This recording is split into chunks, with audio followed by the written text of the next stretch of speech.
All right, buckle up, everyone, because today we are diving deep into something we all battle: laziness. That feeling, where the snooze button is your new best friend and suddenly that Netflix marathon sounds a lot more appealing than actually, well, doing anything productive. It's funny, isn't it, how we almost wear laziness like a badge? Oh, totally. Like, oh yeah, I'm just lazy, as if it's some fixed part of who we are. Yeah, like it's in our DNA or something. But the truth is, being lazy is a choice. We choose it every day, whether we realize it or not. We're either feeding that laziness monster or we're starving it. So then the big question is, how do we starve it? Where do we even start to break free from, like procrastination and that feeling of just being stuck? Well, first you gotta ditch the whole motivation thing. Ditch motivation. Yeah, ditch it. It's a myth. We all wait around for that burst of inspiration to hit us, but guess what? It almost never comes. People who actually get things done, they don't wait for motivation, they build discipline. Discipline, huh? But that word just sounds so, I don't know, rigid. Like, how do we make it less about forcing ourselves and more about finding that inner drive? Think of discipline like a muscle. The more you use it, the stronger it gets. Yeah, okay, I can see that. It's not about forcing yourself to do things you hate. It's more about creating little habits, small steps that you do consistently. That's what builds momentum. And then that momentum keeps you going even when the initial excitement kind of wears off. So, what are some of those small steps, those habits that really build that discipline muscle? I'm ready to start flexing. Start by setting some truly audacious goals, not those little comfy ones you know you can hit without breaking a sweat. I'm talking goals that kind of scare you, that make you think, wait, is that even possible? I like that. Because those are the goals that light a fire under you, that make you want to prove to yourself you can do amazing things. It's like that feeling when you're at the bottom of a mountain, right? Yeah. And you look up and think, whoa, no way I can climb that. Right. But then you take one step, then another, and suddenly you're higher than you thought possible. Exactly. And here's the key to those big goals. Break them down into smaller steps you can actually tackle. What's one small thing you can do right now, today, that moves you towards that big, scary goal? Focus on that, and then tomorrow, do another one. Like building a bridge. Right. Yeah, like building a bridge, brick by brick, until you reach the other side. So big goals, break them down, build discipline. Got it. But what about failure? I mean, it's easy to get discouraged when we hit those roadblocks or, stumble along the way. How do we keep from falling back into those lazy habits when things get tough? Failure, huh? Look at it as a teacher. It's not the opposite of success, it's part of the journey. Think about a baby learning to walk. They fall down, what, 100 times? Yeah, at least. But they never just stay down, they get back up, try again, figure out what works. So it's about how we look at failure. Right. It's not that we're not good enough. It's a chance to learn and get stronger. Right on. Every time you stumble, every setback, it's just giving you more information. What worked, what didn't, what can you adjust? The most successful people, they're not the ones who never failed. They're the ones who failed the most and learned something each time. Makes me think of Thomas Edison, right? I haven't failed. I've just found 10,000 ways that won't work. Turning those setbacks into stepping stones. Okay, so we're embracing failure, building that discipline, setting big, audacious goals. What else can we do to, set ourselves up for success? Create an environment that keeps us motivated and helps us squash those lazy habits. Take a good look at the people you hang out with. The 5 people you spend the most time with, who are they? Are they driven, ambitious, the kind of people who inspire you to be your best? Or are they, well, content with just being okay? It's that saying, right? You are the average of the 5 people you spend the most time with. It's not just a saying, it's true. And it goes beyond just people. It's the stuff you read, the podcasts you listen to, even the social media you scroll through. Are you feeding your mind things that lift you up or just junk that drains you? Like choosing between a healthy meal and a bag of chips. Right. One fuels you, the other just leaves you feeling blah. Exactly. And it's not just who you're with and what you consume, it's your physical space too, your workspace. Is it cluttered or organized, inspiring or just draining? Our environment has a huge impact on how we think and how much we get done. So it's about creating a space that reflects where we want to go, what we want to achieve, a space that gets us energized and focused. Okay, I'm all about upgrading my surroundings. But what about the classic excuse, I don't have enough time? I mean, we all get the same 24 hours, right? So how do we make those hours count? It's not about having more time. It's about managing the time you have. Try tracking your time for a week. It's eye-opening how much time we waste on things that don't really matter. Oh, I know it. social media, binge-watching shows, getting lost down internet rabbit holes. It's scary how easily that stuff steals our time. Exactly. So figure out what those time wasters are for you, and then be ruthless. Cut them out. And replace them with things that move you forward, that get you closer to your goals. Read a book, learn a new skill, work on a project you're passionate about. The tracking your spending, right? You Yeah, suddenly see where all the money's going, and you're like, whoa, I didn't need that. Time is the same. We got to plug those leaks and invest that time in what matters. you got it. Time is our most valuable asset, right? It's what our lives are made of. We wouldn't throw away our money, so we shouldn't throw away our time either. Okay, so we're ditching those time wasters, investing our time wisely. But let's be real, all this talk about goals and discipline can feel exhausting. What about self-care? Where does that fit in? You can't run on an empty tank, right? Well, Taking care of yourself, both physically and mentally, is essential if you want to have the energy to achieve those goals. think about those athletes who are at the top of their game. Uh-huh. They don't just train hard. They prioritize recovery, nutrition, sleep. They know their bodies are their instruments, and they got to be in top shape to perform. That's a great analogy.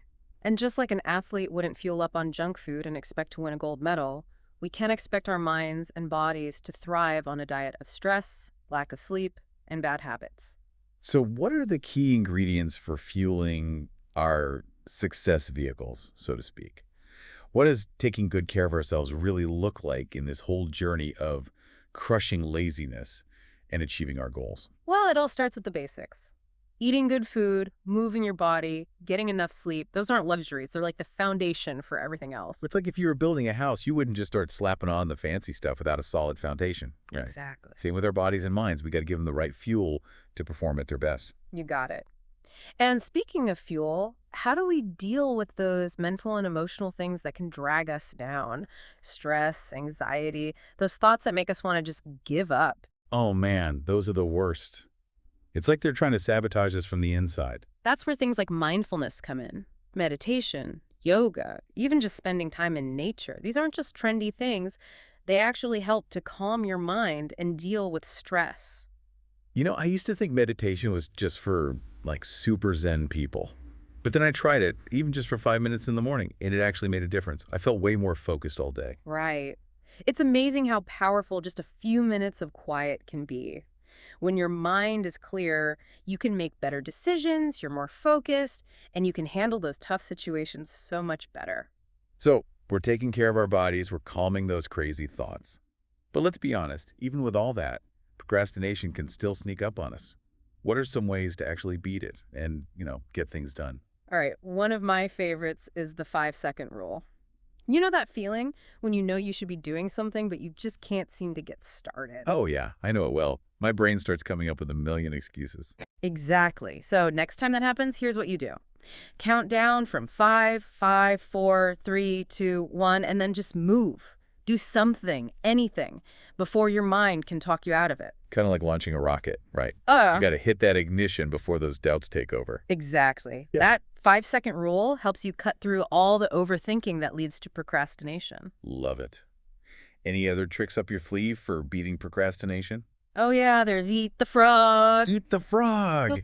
That sounds kind of gross. It's a metaphor. What it means is do the hardest or the thing you least want to do first thing in the morning, get it over with, and then the rest of your day feels so much easier. I can see that. Like once you clear that big hurdle, everything else is downhill from there. You got it. Oh, and here's another thing that really helps. Deadlines. Without them, things can just drag on forever. But when you give yourself a clear time frame, it creates a sense of urgency. You're more likely to actually take action. Deadlines are like those guardrails on a winding road, right? Yeah, like guardrails. They keep you from veering off course and getting lost in the land of procrastination. You got it. But one thing with deadlines, make sure they're realistic. Don't set yourself up to fail by making them too crazy. Start small, and then as you get better at hitting those deadlines, you can make them a little more challenging. So we've got our 5-second rule for launching into action. We're eating those frogs. We're setting those deadlines. Any other strategies for staying focused and, well, just getting stuff done? Okay, now this one might sound a little woo-woo, but trust me, it works. Visualization. Spend some time each day visualizing yourself actually achieving your goals. See it, feel it, Really let that positive energy sink in. It's like creating a mental movie, right? Exactly. And the star of the movie is you, achieving all those amazing things. Exactly. When you do that, when you really feel those emotions of success, you're basically programming your mind to believe it's possible. And when you believe it's possible, you're way more likely to do what it takes to make it happen. So visualization is like building a blueprint for success, a blueprint that your mind can follow. What else can we do to boost that focus and get more done? This is a big one. Distractions. Mhm. They are everywhere. Notifications, emails, social media, it's like they're designed to steal our attention and pull us in a million directions. It really is. It's like trying to have a conversation in a room full of screaming kids. You can barely hear yourself think. Exactly. So we got to create some boundaries. We need to protect our focus, turn off those notifications, find a quiet workspace, and let people know you need some uninterrupted time. Put up that do not disturb sign, right? You got it. And once you've got that quiet space, it's all about training your mind to focus. One way to do that is the Pomodoro technique. You set a timer for 25 minutes, work on one thing without stopping, then take a 5-minute break, do that 4 times, and then take a longer break. So it's like interval training for your brain, right? You're working in focus bursts, which actually helps you get more done and prevents burnout. You nailed it. And when you work this way, you get into what's called a flow state. Time just flies by, and you're completely absorbed in what you're doing. That's when you do your best work. This is awesome. We're creating that space for success, both physically and mentally. But what about those times when we get stuck? We hit a wall and just don't know how to move forward. Here's a mistake people make. They try to do everything alone. They think asking for help is a weakness. But the truth is, we all need support. There's nothing wrong with reaching out to someone who's been there, who has the experience to help you get unstuck. It's like those mountain climbers, right? Mm-hmm. They rely on each other, on that rope connecting them to get to the top. They know they can't do it alone. Exactly. So find a mentor, join a group of people who are working towards similar goals, or even just reach out to someone you admire and ask for advice. You'd be surprised how much people are willing to help when they see you're serious about growing. It's all about building that community, that support system. Mm-hmm. But what about those doubts that creep in? The ones that tell you you're not good enough or that you'll never make it. How do we handle those? Remember those weeds we talked about? Those doubts and fears, they're just another kind of weed in your mind. And you got to pull them out and plant something better. So how do we do that? Mm. How do we cultivate a more positive way of thinking about ourselves? First, realize that those negative thoughts, they're not facts. They're just thoughts, and thoughts can be changed. One way to do that is to put those thoughts on trial. Ask yourself, is this really true? What evidence do I have to support this? Like a lawyer cross-examining a witness. Yes, exactly like that. You're looking for holes in the argument, for inconsistencies. Become your own defense attorney and expose those negative thoughts for what they are. Just thoughts, not reality. I like that. Put those negative thoughts on trial. And once we've done that, what's next? Then you can start to replace those negative thoughts with positive ones. So instead of, I'm not good enough, try, I am capable, I can learn and grow. Instead of focusing on what you're bad at, focus on what you're good at. So it's about changing our perspective, looking at things from a different angle, focusing on the good instead of the bad. You got it. And remember, thoughts are powerful. What you focus on expands. So focus on your goals, your dreams, feed your mind positive thoughts, and you start to see those things show up in your life. It's like planting seeds, right? Yes, like planting seeds. You plant those positive thoughts in your mind, you nurture them, and eventually they blossom into something amazing. So we're challenging those negative thoughts. We're planting those positive seeds. Any other tips for building a more positive mindset? This one's simple but powerful. Gratitude. Take some time each day to appreciate the good things in your life. It could be as simple as writing down 3 things you're grateful for. It's like taking a moment to appreciate the little things, right? Yeah, the little things. Like a beautiful sunset, a good cup of coffee, a phone call with a friend. Those moments of gratitude, they really do shift your whole mood. Absolutely. When you practice gratitude, you're focusing on what you have, not what you're missing. And that can make a huge difference of how you feel and how you handle challenges. Gratitude is like that secret weapon against negativity and self-doubt. It reminds us that even when things are tough, there's still so much good in our lives. You got it. Cultivating gratitude creates a more positive space in your mind. And from that space, you can grow. You can bounce back from setbacks, and you can achieve amazing things. This has been an incredible journey so far. We've talked about mindset, habits, action, resilience, so much good stuff. But we're not done yet. Stay tuned for part 3, where we'll dive even deeper into the strategies for crushing laziness and living a life you truly love. Welcome back, everyone. We've talked about shifting our mindset, building those daily habits that set us up for success.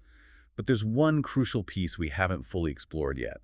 It's the bridge between knowing what to do and actually doing it. Ah, you're talking about action, where the rubber meets the road. Exactly. It's like having all the ingredients for an amazing meal, but never actually cooking it. What good are all these great ideas if we don't put them into practice? It's a common trap, you know? People get inspired, they're ready to change everything at once, and then they get overwhelmed and just quit.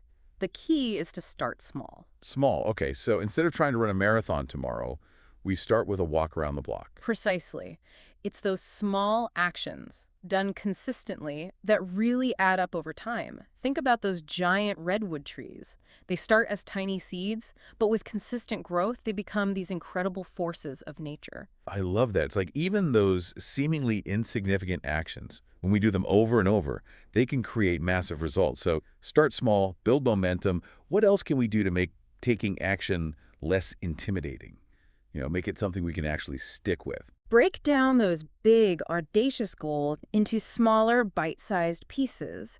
Instead of looking at the whole mountain, focus on climbing the next ledge. It's like the saying, how do you eat an elephant? One bite at a time. Definitely wouldn't want to try swallowing it whole, so break it down one step at a time. Right. And when you approach it that way, those big goals suddenly become a lot less scary and a lot more doable. Plus, each time you check off one of those smaller tasks, you get that feeling of accomplishment, which keeps you motivated to keep going. It's like leveling up in a video game, right? Yeah. You get that little reward that makes you want to keep playing to reach the next level. Okay, so we're breaking things down, we're building momentum, we're celebrating those small wins. But what about those distractions that are constantly vying for our attention? How do we create an environment that allows us to focus and be productive? This is a huge challenge nowadays, right? Our world is designed to distract us. Notifications, email, social media, it's like a constant battle for our attention. It's like trying to read a book in a noisy, crowded room. It's almost impossible to concentrate. Exactly. So you got to create a space where you can minimize those distractions. It doesn't have to be fancy, just a designated spot where you can focus. Turn off notifications, silence your phone, let people know you need some uninterrupted time. It's like putting up a big do not disturb sign for your brain. Exactly. And once you have that physical space, you can start to cultivate a mental space of focus. One technique that works really well is the Pomodoro technique. You set a timer for 25 minutes, work on one thing without stopping, then take a 5-minute break. Do that 4 times, and then take a longer break. So it's like interval training, but for your brain. You're working in focused bursts, which helps you get more done and prevents burnout. That's a great way to put it. And when you work this way, you often get into what's called a flow state, where time just disappears and you're completely absorbed in what you're doing. That's when the magic happens, when you're at your most productive. Okay, we're creating that space for success, both internally and externally. But what about those times when we just hit a wall? We get stuck and don't know how to move forward.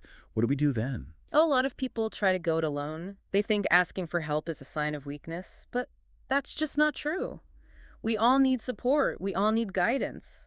And there's no shame in reaching out to those who have the knowledge and experience to help us through those tough spots. It's like those mountain climbers who rely on each other and on those roads connecting them to reach the summit. They know they can't do it alone. They need that support. Exactly. So find a mentor, join a group of people who are working towards similar goals, or even just connect with someone you admire and ask for advice. You'll be surprised how willing people are to help when they see your dedication. So it's all about building that community, that network of support that helps us overcome obstacles. But even with all the support in the world, those doubts can still creep in, the ones that say you're not good enough, that you're going to fail. How do we deal with those? Remember those weeds in the garden of our mind. Those doubts and fears, they're just another kind of weed we need to pull out and replace with something more positive. So how do we do that? How do we create a more positive way of thinking about ourselves? First, recognize that those negative thoughts, they're not facts. They're just thoughts, and thoughts can be changed. A great way to challenge those negative thoughts is to put them on trial, so to speak. Ask yourself, is this thought really true? Is there any evidence to support it? It's like being a lawyer cross-examining a witness. Okay. looking for holes in their story. You got it. Yeah. You're basically becoming your own defense attorney, exposing those negative thoughts for what they are. Just thoughts, not reality. I love that analogy. Put those negative thoughts on trial. And once we've challenged them, what's the next step? Start replacing them with positive, affirming thoughts. So instead of I'm not good enough, try saying I am capable, I can learn and grow. Shift your focus from your weaknesses to your strengths. It's about changing our perspective, Yeah. right? Looking at things from a different angle, focusing on what we can do, not what we can't. You nailed it. And remember, our thoughts are incredibly powerful. They shape our reality. What we believe about ourselves, we become. So choose to believe in yourself, choose to focus on your strengths, and choose to embrace this journey with all its ups and downs. This has been an amazing deep dive. We've explored mindset, habits, taking action, building resilience, even dealing with those pesky negative thoughts. Mm. What's the one key message you want our listeners to take away from all of this? This. You have the power to create the life you desire. It's not always going to be easy. There will be challenges, setbacks, moments when you want to give up. But if you're willing to do the work, to commit to the process of growth, you can achieve anything you set your mind to. That's such a powerful message. So to everyone listening, remember, you are capable of amazing things. Don't let laziness hold you back. Take action, embrace the journey, and create a life you truly love. Thanks for joining us, and we'll see you next time.